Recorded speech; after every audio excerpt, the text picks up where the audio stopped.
All pigs should be. All pigs should be in Kashmir this year. All pigs should be in Kashmir. That sounds like the name of a romance novel. Or a band. All pigs should be. Hello, we are all pigs should be in Kashmir. Thank you for having us.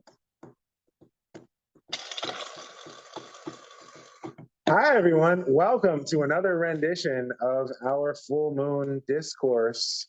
Discourse? Dialogue? I like discourse. Discourse? I do. I like discourse. See, the hip hop in me, it's like a class in how to talk shit, right? Discourse. Wow. Well, I didn't think of it so atmospheric. I'm sort of a nerd. Here we are. Discourse, yes. At our rabbit moon, full moon discourse. This is the first of 2 rabbit moons. I'm curious to know, is it just going to be like more of the same? Could be. Maybe we'll wear the same outfits. Next.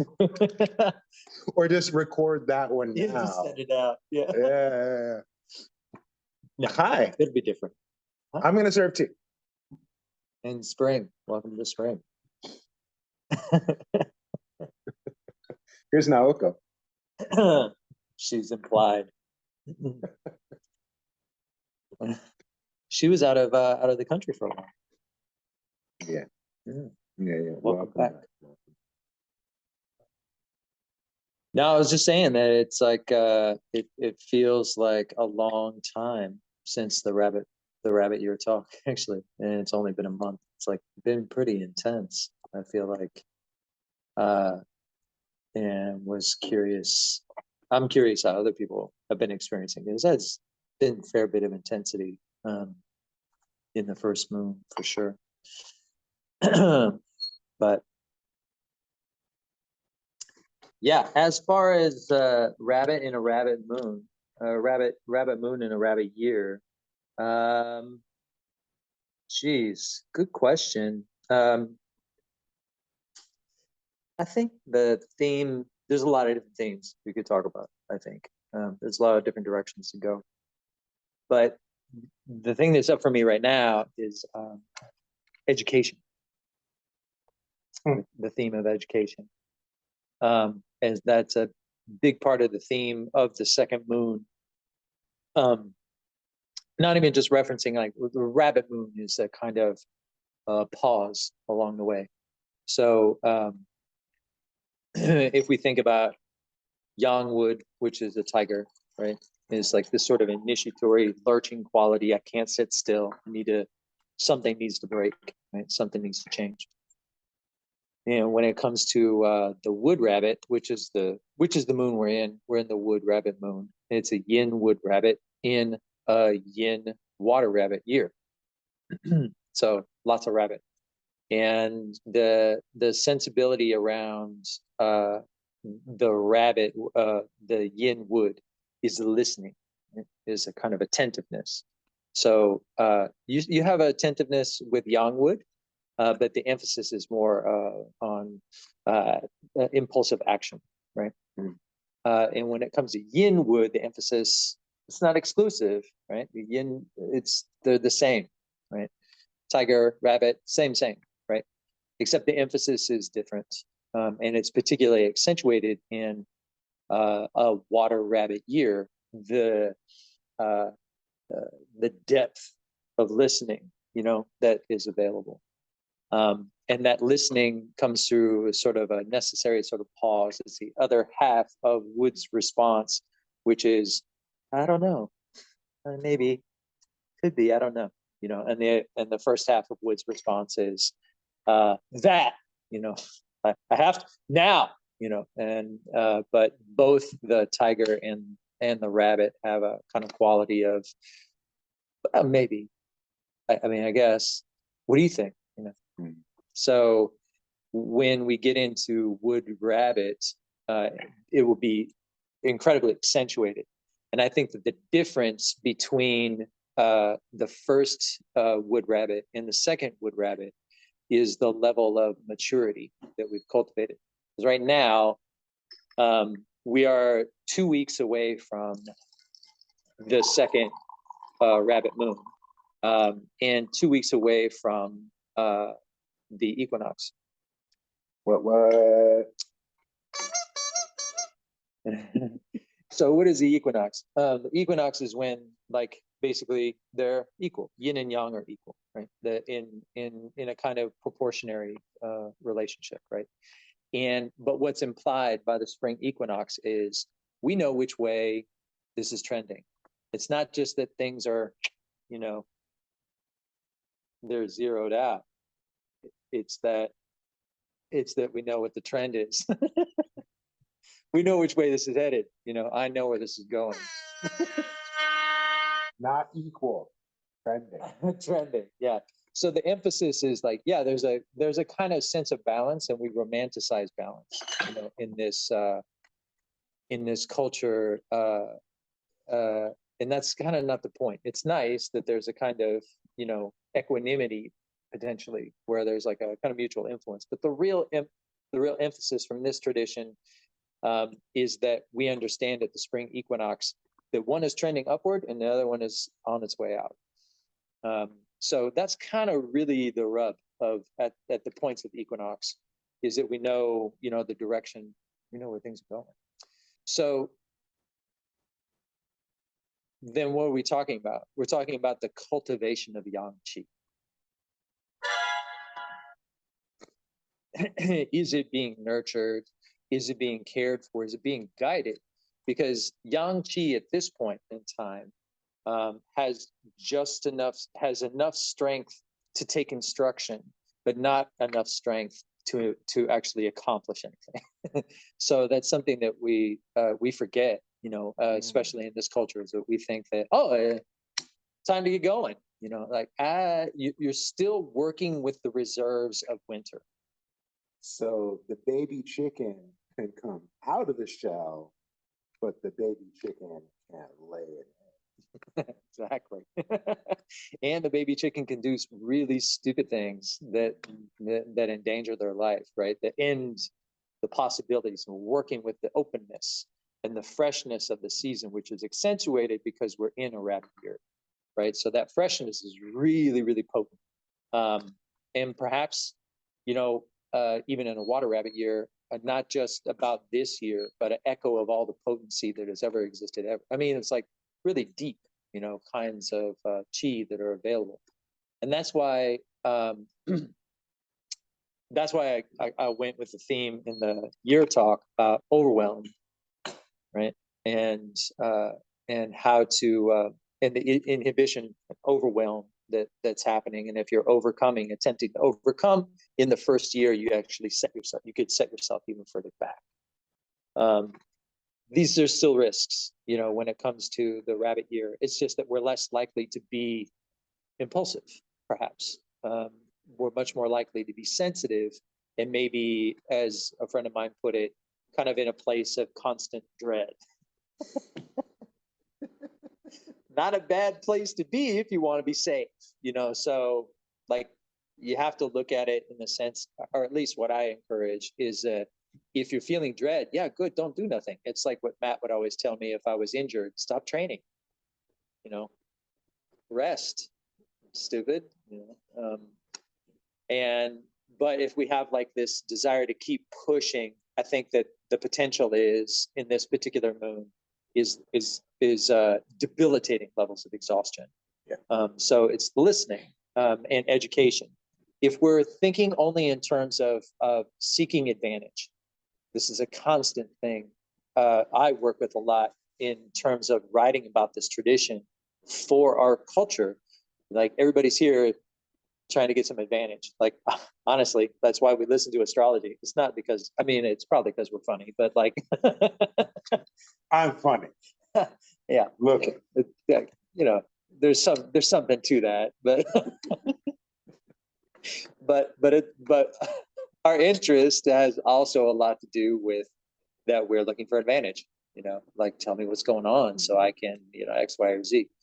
And I think that what's important to remember is, seeking advantage, attempting to seek advantage in a water rabbit year, or in in this time in a water rabbit year specifically is sort of missing the available opportunity when it comes to engaging rabbit, which is not about seeking advantage necessarily, as it is more about exploring relationship. So so if I have aspirations, okay, within my aspirations are a whole like constellation of relationships. And the rabbit, again, would have us be in those places, looking at those things of like, what are the relationships? Where's the reciprocity? How is the resonance being demonstrated? Rather than, what are my goals? How do I get them? In this kind of merchant mind extractive sort of thing, which is our heritage. That's what we are. That's what we've received in by being in this culture. We're the children of merchants. I realized there was teeth there. I gotta say, it's one thing I really appreciate about this work, and since we've been doing this, is going on our 8th month now since Goat Moon. Yeah, Goat. We started in Goat, and there's just been one consistent theme of chill. Yeah, very counter to our culture of go, do, get, and so thank you for this reminder to take it easy, because we will exhaust ourselves. Yeah. Yeah. And we will find all sorts of mechanisms that enable us to artificially extend and keep going, and as if that's that's our God-given right. Dude, Monster energy drinks. Yeah, and there could be a reality in which the inventor of a Monster energy drink actually went to prison, for poisoning people, right? But because we're a culture obsessed with growth and productivity, it's that person's mega millionaire and should be listening to us, right? But it's also the kind of point in time we are in, having to do with it being water. I mean, when we'll be in a dragon year next year, and then in a couple of years past that, we'll be in a fire horse. So we'll be talking about, like, we won't be sitting still. We'll actually be doing this talk like running in a circle. Or as an obstacle course. That'd be great. I have to wait till monkey year to do that. Shoot 3 arrows and then tell me the meaning of the moon.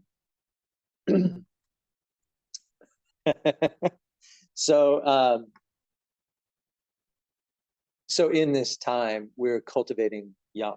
We're trying to instruct it, guide it. What I call meaning and purpose. Bring meaning and purpose. Meaning and purpose has a lot to do with the relationships that are involved. Working with conditions as they are, and working with the omens that exist, and building relationships.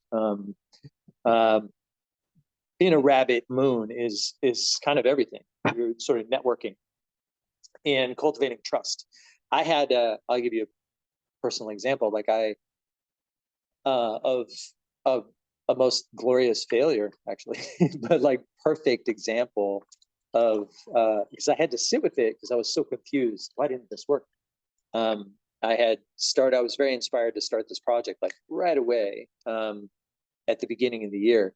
And it was a completely ambitious, very ambitious project that I had no qualifications or history to do. And and ultimately, because there wasn't if I looked at the situation as it was, and I had plenty of omens telling me what was actually present, but I didn't listen. I was actually I was still like very inspired and just thinking about like the content of the inspiration, instead of examining the textures and the levels of trust that were available in the ecosystem in which I was actually trying to work. So I, sort of assuming that like my level of dedication and inspiration would actually create the conditions in which would create success, that would bring success. No, it failed. And there was loss, on my part. So I had to sit back and be like, how did I get here? And like part of that, it had to do with examining, okay, what was there? And I think that that's a big lesson, this moon particularly, is like, take the time to figure out what's there, instead of like knowing what you want and like being driven and manipulating the situation to make it happen. Like I just spoke louder because it's a very aggressive technique. Wow. But if I'm actually genuinely in dialogue and interested in like kind of actual reciprocity or exploring what resonance feels like, that means I actually have to take the time to listen and to educate myself. And now education from a Confucian standpoint, which is what the system is actually based on, does imply exploring your feelings about it and exploring the feelings of other people who are involved, in not in a kind of like therapy way, but just sort of finding out like what is the content of where we overlap, because that's always going to be the recipe for success, when we can find out what I call mutuality. Where is the actual mutuality that's involved? This is a very rich time to discover that, if we can slow down enough to do that.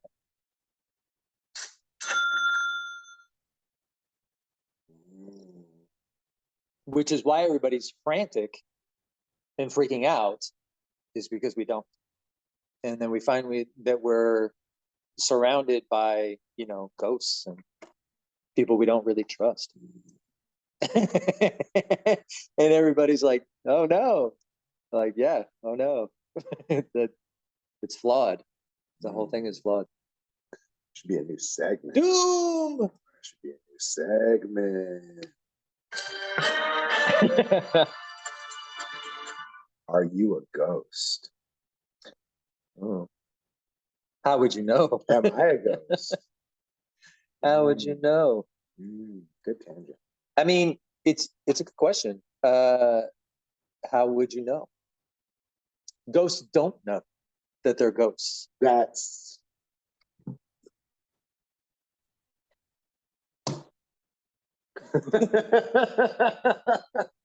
because if they do, then they would be doing something about it.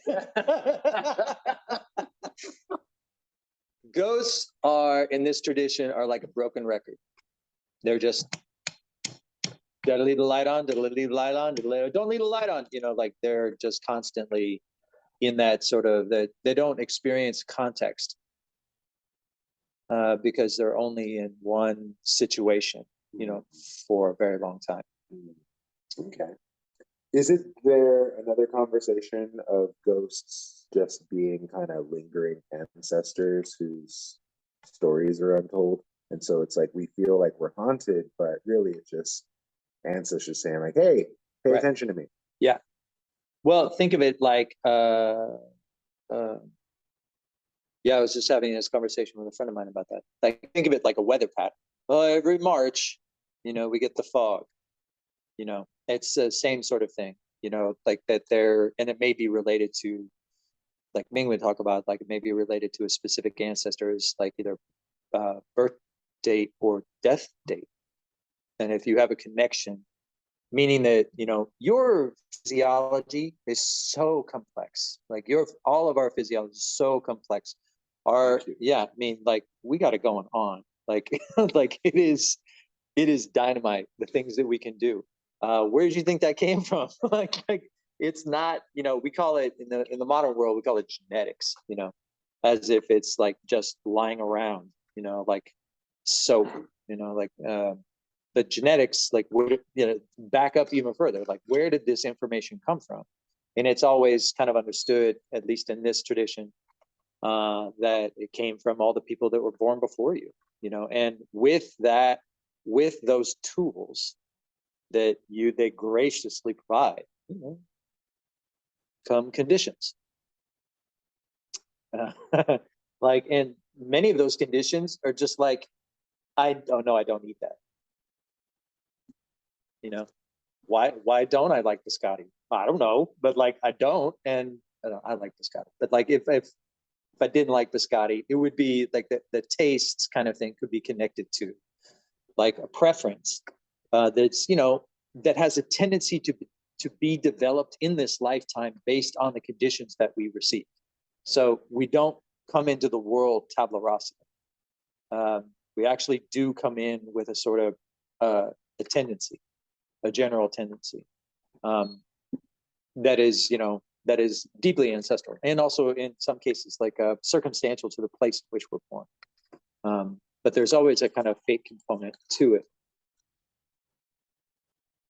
So, so ghosts, in that sense, are just part of the ecosystem. It's kind of like bacteria in your belly. Bacteria, are a huge part of our dry weight. Like as human beings, and ghosts, in terms of our emotional, like they make up who we are. They're not separate from us. It's our embodiment is deeply arranged alongside theirs, and at times that arrangement becomes activated, and so these could be one of those times. Just so you know. That's really cool that you related the bacteria and gut flora right to ghosts, because Master Wong, peace be upon him, as we sit on this table, he would often talk about from the waist down is hell. And specifically because our stomach is a cemetery. And and he'd even talk about how hell realm medicine, so we talk about acupuncture and herbs and cupping and Tuina. Like, oh, this is Chinese medicine. It's like hell realm medicine for hungry ghosts. Because I need your time, I need your space, I need your skill, I need your resource, I need your attention so I can feel better. I consume so I can feel better. And these are all ghostly qualities. And so, interesting that you brought up this idea of ghost. It made me think, like, what is, and how does ghost arise in our common culture? Because we're consumers, and in many ways that's ghostly. Yeah. Ghosts and gods, that's what we produce.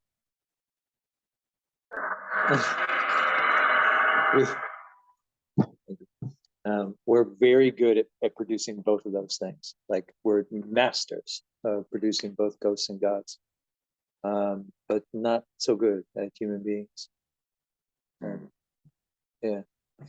So if you're motivated to be a human being and to practice and understand what that means, I would hope that's one of the reasons why you're here. That's why I do this.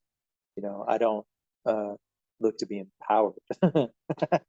I actually just, I'm just fascinated. Like I said, the first lecture that we did here, I would do this on my own. Like I can't not do it. But that's just part of my own, the unraveling of my own fate is to be involved in this way. So,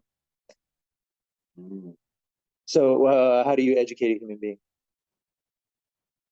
Because that's what's available. Right, in the cultivation of yang qi, if we want to match, right, the energy, if we want to rise and be in harmonious relationship to the environment, which is the invitation of the tongshu, is like, not, do this and you'll get what you want. It's like, this is the path of harmony. Like, consider these things. It's a contemplative practice. It's not a revelatory practice. It's meant to be, it's built within the structure of Confucian understanding and Taoist understanding, primarily, because we were given this tradition from Ming. There's a syncretic aspect, meaning that the Confucian Taoists and the Buddhist traditions are equally considered within the calendar itself. But specifically, when you're talking about education, you're usually talking about a Confucian kind of education in this system, which is not like how I, like going to business school or something like that. But like, how do you cultivate yourself such that you become a human being? Because the whole point in the cultivation of yang qi is when we reach the equinox, it's ascended. So what kind of ruler do you put on the throne is the question. Like, when yang qi ascends and takes charge, like what kind of ruler is that yang qi? This is the time that we cultivate that. So that's why, the best young man, so to speak, is the one who follows grandmother's rules, right? And knows how to listen and follow omen and not impose themselves upon the situation, can be empathetic, right? Can be open, can negotiate. I mean, list goes on and on. We can do this all day. It's like what makes, can protect,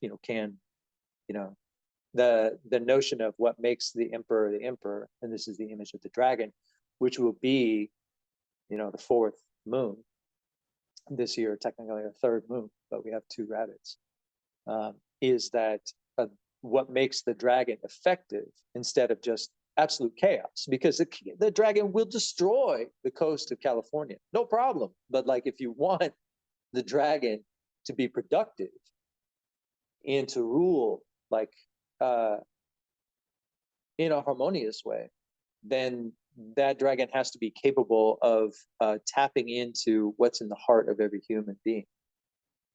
That's what makes the dragon like the dragon. That's real power, is that a dragon can stand in front of a huge room of strangers and speak to everyone as if they're speaking just to them, right? That's not insignificant. That's actually leadership. That's the leadership from the Confucian standpoint. And that we all have that capacity when the dragon, either year or the moon comes around. This year, the dragon moon can be incredibly impactful. It's a fire dragon moon. But as I've said in other places, like, it's really about how we gather our chi inward now in these rabbit moons, and it's how we, listen to the. If your aspirations are to move forward on something, great, that's fine, but not required. Like, you can actually just drop in with what's happening and what's available. The tendency is to want to get like somehow hyper productive with things, but like, what's that all about? Like, what is it that actually, where are you going? Like, what do you possibly need? Like, these are the Confucian questions. Like, what the Confucian question I remember Ming asking one time is like, what would it take to sustain you? Why would you want more? I think that's a relevant question, that I know that's not one that our culture asks us, to ask or to consider. But there's those kinds of questions like, helping other people, just being in relationship to other people, being connected. Like, you're all genius at it when you're actually doing it. I think the question is just like, can you see the virtue of it and just state it and work with that? I think you're already probably doing enough. Yeah, so you're good. If you want to take anything away from this, like, yeah, you're good, you're great, you're doing fine. Like, there's no need to rush. Yeah. For this moon or next moon, you don't have to rush anything. You can actually just take your time. Yeah, if anybody asks, just tell them I said so. Go ahead and play more video games. Yeah. Yeah, permission. Productivity. Bah. The reason why I bring this up is because, okay, so there's quite a lot of dialogue about like discomfort, that people, anxiety, like feeling kind of tension, even kind of trauma, is coming up for lots of people. And I think that I was looking back at the events 60 years ago, and one of the things I thought was really interesting is that in response to constant historical trauma of overt racism and oppression in the South, and this discriminatory Jim Crow laws, things of that nature, what did people do? They went and sat at counters and didn't do anything. They had a sit-in, like what they call sit-in. They didn't do, and they just walked in and sat down. and just refused to get up. And so I was like, yeah, well, why don't we just have a sit-in? You know, I think I've mentioned this, and I think many times here, of the NAP ministry, you know, rest as revolutionary act. And I think, you know, there's a lot of, yeah, there's a lot of noise being made about how people don't want to work and like all these different things. And like, I tell you what, like, yeah, that's gonna track, and that's gonna continue all year long, you know. So particularly in the spring, you know, taking it, if you have the capacity, believe me, there's real trauma out there related to like actual survival, like people on the street, like dire sorts of conditions. And one of the bigger questions, like I said at the talk, like how does, you know, a country and a culture is in decline by the way it treats those people who are least able to defend themselves or the most disadvantaged, right? And we have major issues in that respect, and it's glaring, you know. And then of the gradations of privilege that come off of that sort of situation, there's a lot of people that like, yeah, you don't need to work as hard as you are told or think you do. And this would be a really good time to take your time and like, and go inward and think more about like, I have this precious resource that I want to use. To what end? Like, really, like, and what motivates me, you know, cultivating our motives. What motivates me during this time. I think the more time we spend with that, the better ruler Yang Qi will be.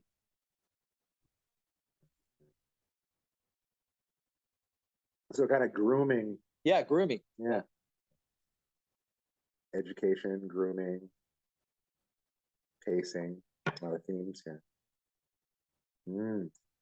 So a good Qigong segment, right, with all these things in mind, a good Qigong would be to not do anything, non-doing Qigong, right? And so as opposed to these big fancy movements, we'll just do something here in our bodies, okay? So in the theme of education, if you learn something, you want to retain it. And so let's do a memory boosting exercise, okay? So what we're gonna do, again, not do anything, but do something, but not do anything. So observably, nothing's happening, but inside, many things happening. So I'm gonna inhale, I'm gonna exhale. We'll say that's one. We'll do it again, inhale, and exhale. Call that two. Let's do 10 on our own count. So.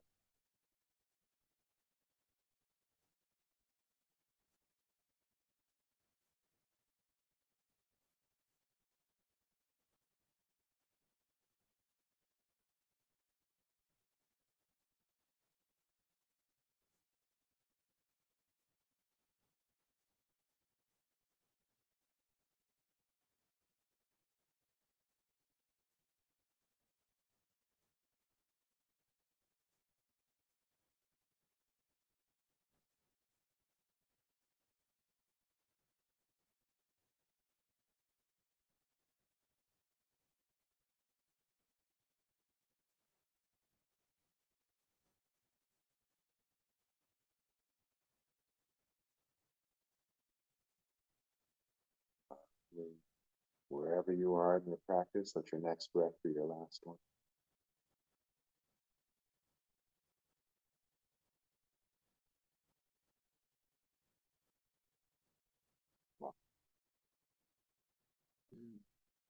Very simple breath counting exercise in the conversation of doing nothing, but doing something, but doing nothing. That's an memory exercise.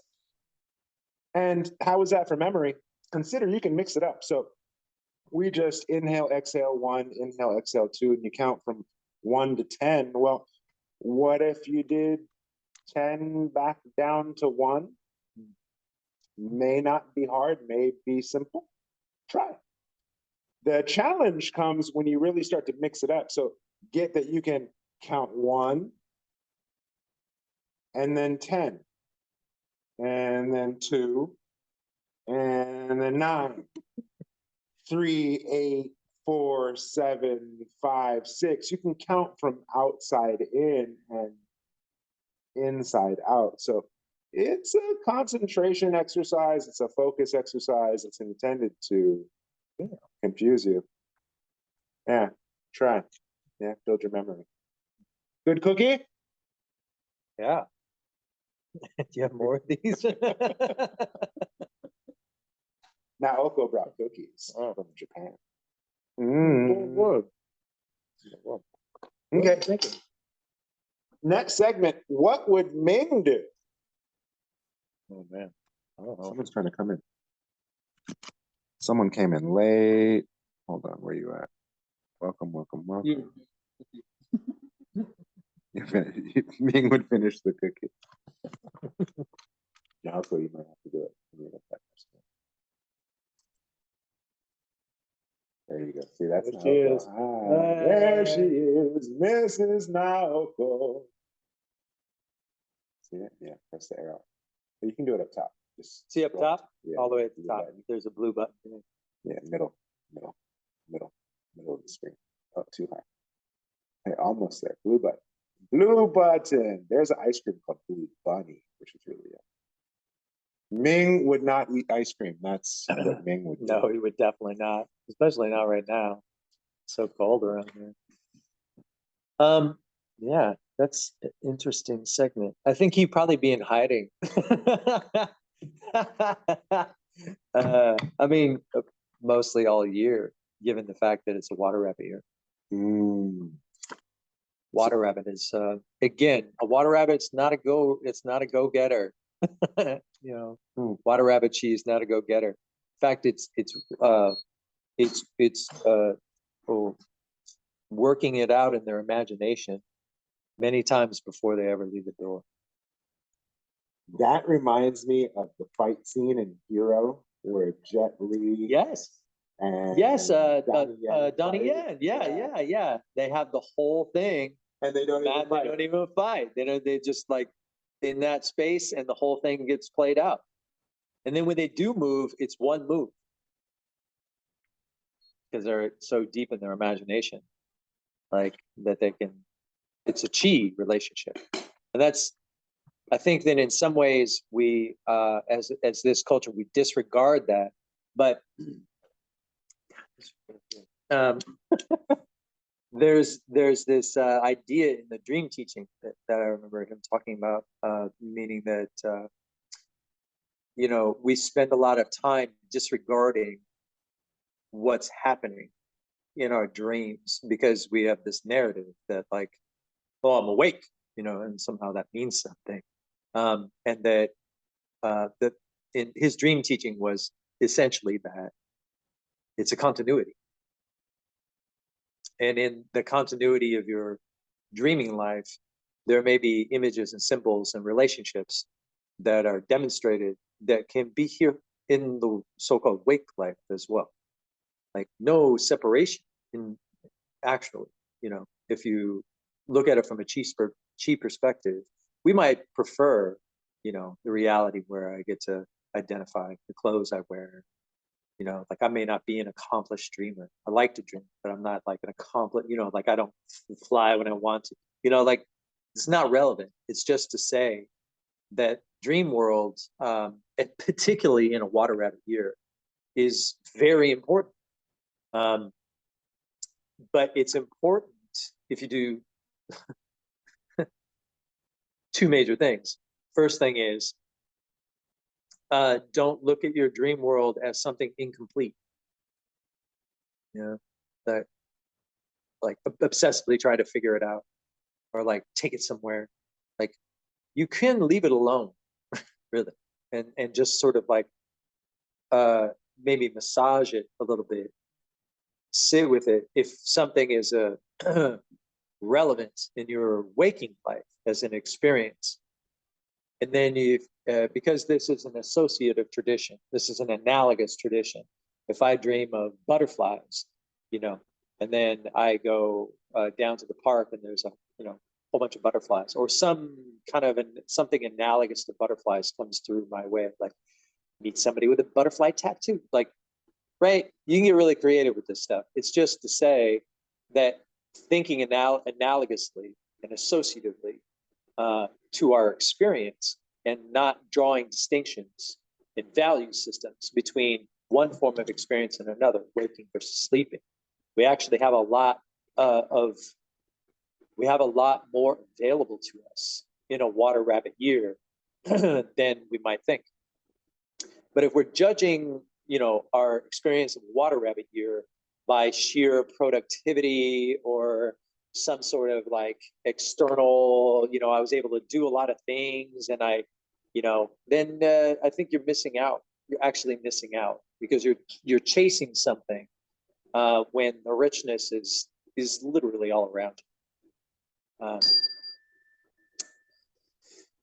So I might not be able to afford to go to those famous islands that everybody goes to, but like if I dream about it, it's just as good. It's just as good. So you can be a mental traveler this year and and feel the richness of place in your own home. Like it doesn't have to be, your inner life this year is everyone's a millionaire. Wow. Everyone. 2 years too late. Could have happened during quarantine.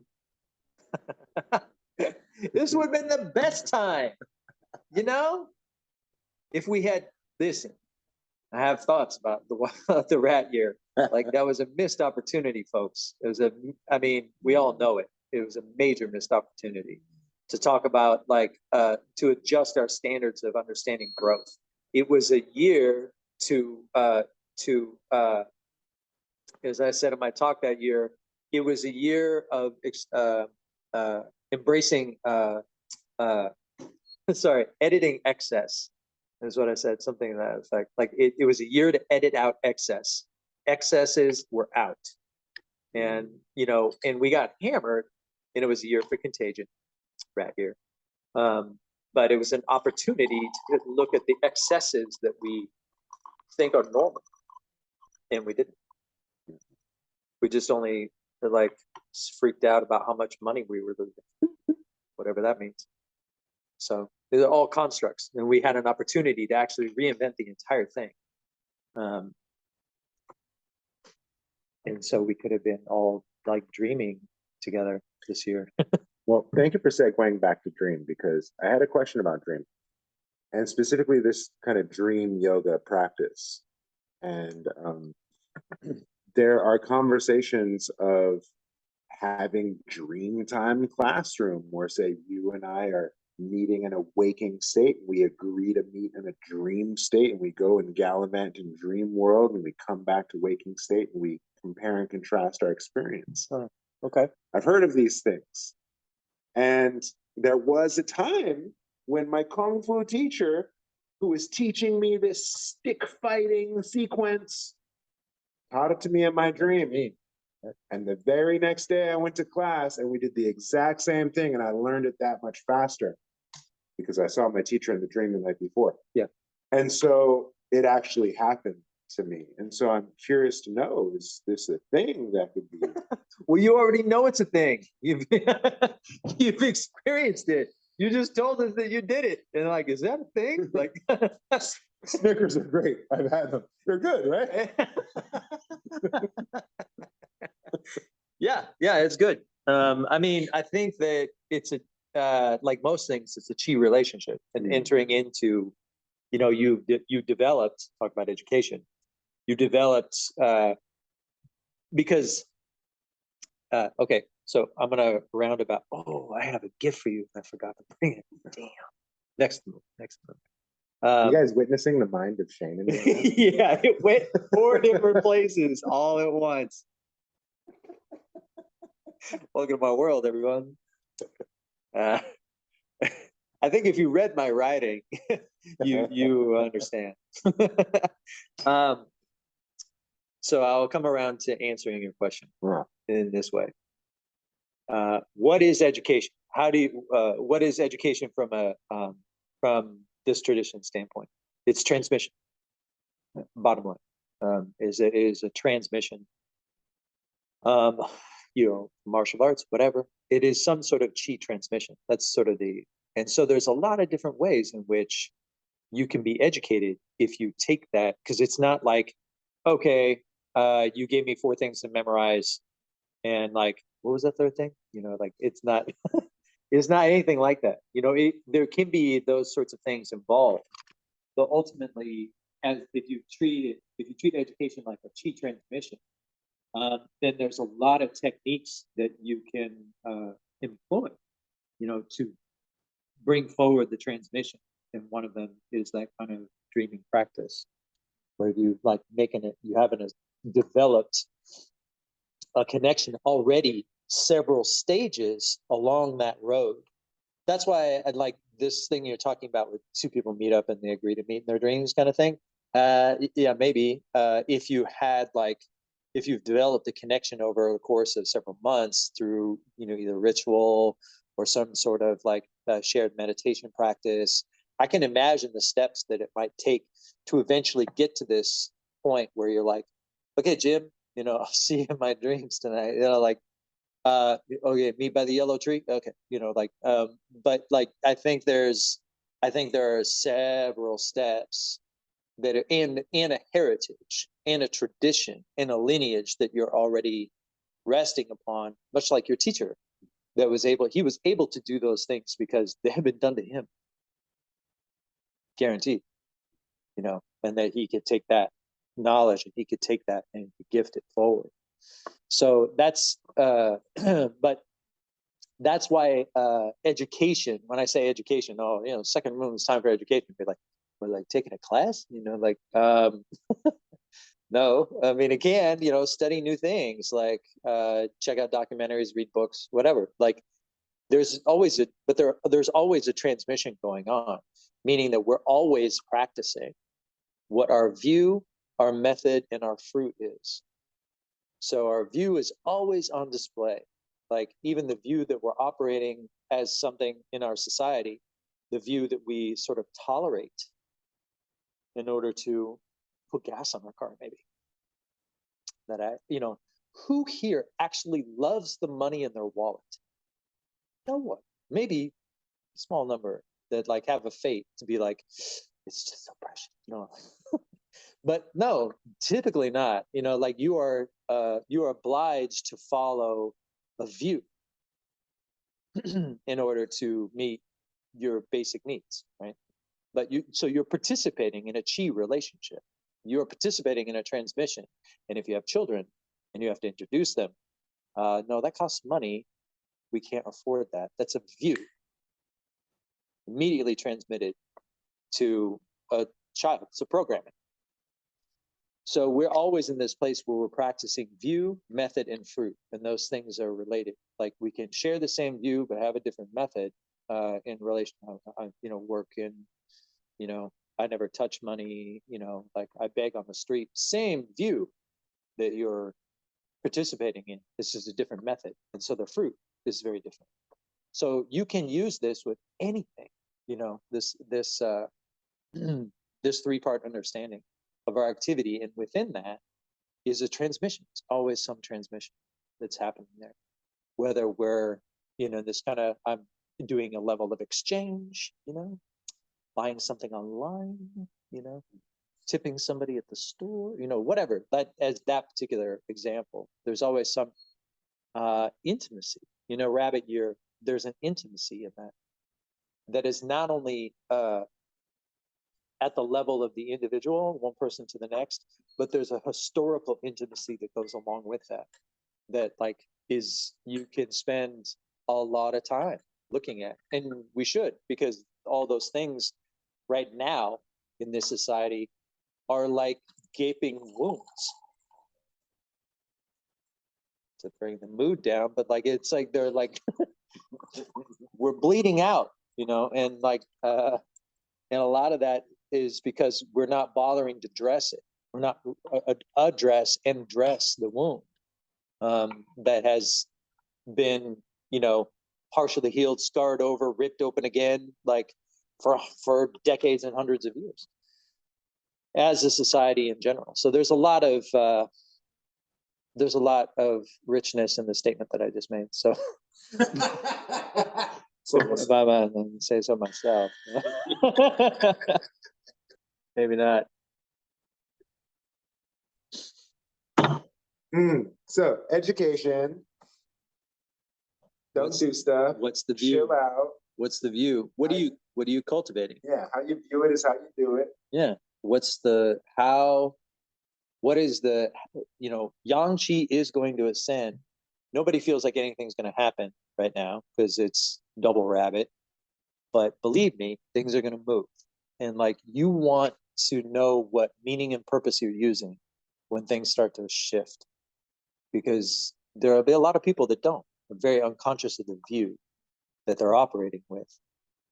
This is self-cultivation. This is Confucian self-cultivation, is to be in that place of curiosity, investigation, and some desire for harmony that has everything to do with who's in front of you. And like, okay, how can we work together? Where's the mutuality that's involved? So I don't know if any of this actually provides any advantage to anyone, and if not, then good. I've actually done my job. I came here not to provide advantage. Nope, not this time. Does this help? No? No, good. Because you're good anyway. All right, just leave it alone.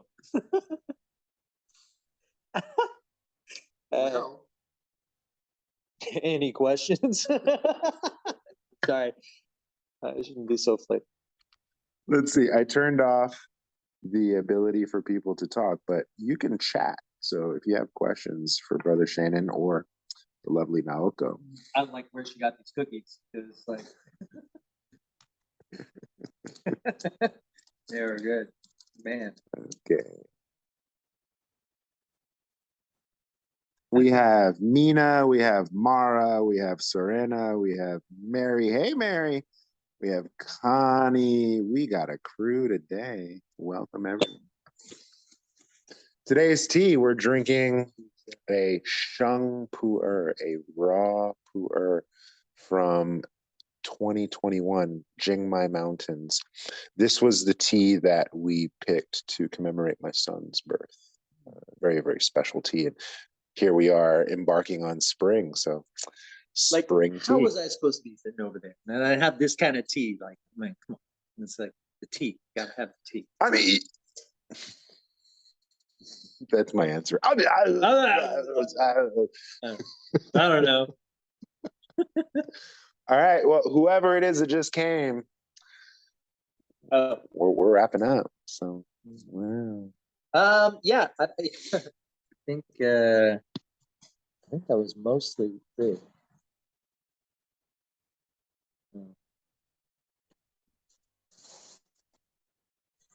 David's getting up.